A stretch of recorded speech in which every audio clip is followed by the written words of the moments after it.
All right, here's what you need to know as we head into this Memorial Day weekend. I've drew this map here. That's the areas where I think we need to be weather aware through the weekend for severe thunderstorms. Now, this is just the threat area. We're going to break down the timing of all of these. We're going to start with a quick look at the future radar. First, I want to say thanks, guys, for stopping by. My name is Travis Roberts. If you're new, a lot of new eyes coming over to the channel. It's been exploding like crazy thanks to you guys. And I also appreciate your subscriptions. That really helps. And I do want to say, if you've never been here before, I try to make these forecasts quick.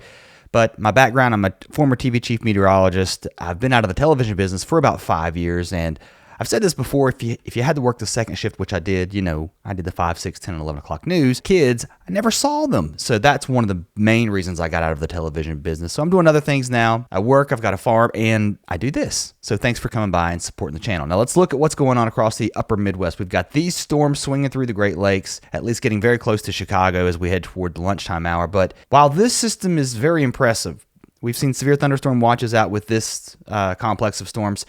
It'll be interesting to see what happens behind it, because that could really, at least this first system, could really impact how strong these storms get back behind it. The HRRR really trying to blow these storms up here along the Wisconsin, Iowa, Illinois border here area as we move toward 3, 4, 5 o'clock, with maybe a second round of storms moving toward Chicago. In fact, there's a lot of wind shear here, so there could be some tornadoes. That's the area of highest risk today for tornadoes.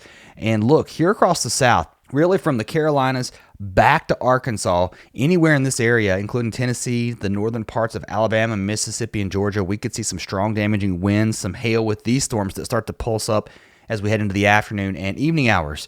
This complex moves into Michigan, also northern Indiana and Illinois as we head into the overnight hours.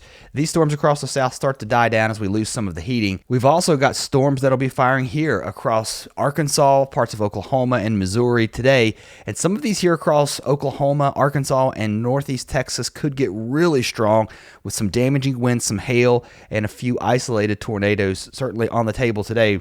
But again, the biggest shear will be to the north of that, into parts of northern Illinois and Wisconsin. It doesn't mean we won't see tornadoes in other places. It's just that the highest risk is here. You can see a widespread severe weather outlook today. The slight risk, at least the highest risk, would be here from Texas north up to Lake Michigan.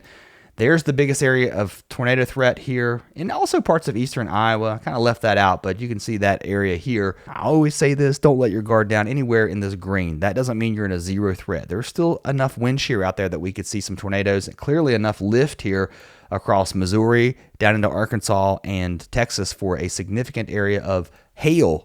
And then heading into tomorrow, the severe risk shifts here. This is the bullseye area, but we could see some strong storms too across the Ohio Valley, into the Great Lakes, and then even here along the Gulf Coast, some of these storms could get strong heading into the afternoon. Let's time some of the storms out across the Central Plains as we head into Saturday. Most of these will be afternoon driven. We have some showers here working through Nebraska and the Dakotas, but here comes the real energy out of the Rockies as we head into Saturday evening.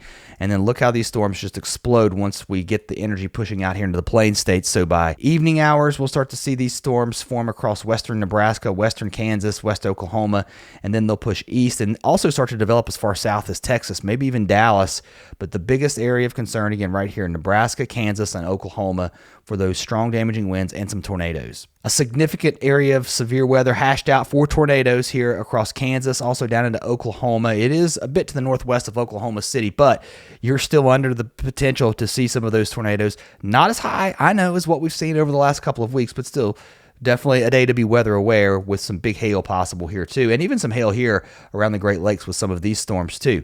Now let's move into Sunday, because this has been a time period that we've been eyeing now for several days, and I think it's starting to come together. There's still a lot of uncertainty with some of the large-scale synoptic or weather features that are moving through and where they'll be in the placement. We've got outflow boundaries from existing thunderstorms, from thunderstorms that haven't even formed yet. How will all this interact? And I know a lot of people get frustrated when, you don't see an exact severe thunderstorm when we've talked about it now for days. These will be widespread. Not everyone will see them, but the chances are certainly there, and the elements are coming together. A little bit further north now with some of the enhanced area, now we're getting into that time period where the Storm Prediction Center is starting to narrow things down, and I'm still thinking the same areas. We've talked about this: southern Illinois, southern Indiana, and then down into Kentucky. Now, I still think we have to watch the storms into Tennessee. They've kind of backed down just a little bit here. They didn't push their enhanced to risk this far south. I still think it's potentially on the table.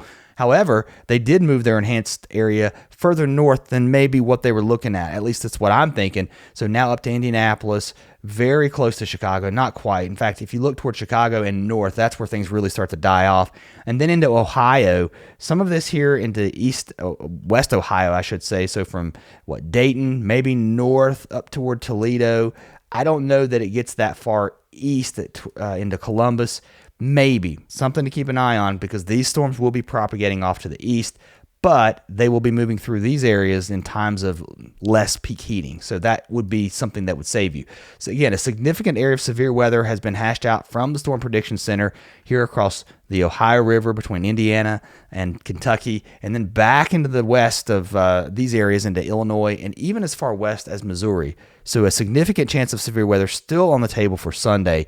And let's kind of take a look at some of this as we look at the NAM model. We'll take it out as far as it goes. It only goes out 60 hours. So I think as we get into tonight and into tomorrow, those shorter range models like the HRRR will get a better handle on some of these smaller scale weather features that will impact the strength of these storms. The NAM model going out through the 60-hour time frame, trying to bring some rain here into central Illinois, central Indiana. Some of this could weaken the storms that I think would develop here behind this.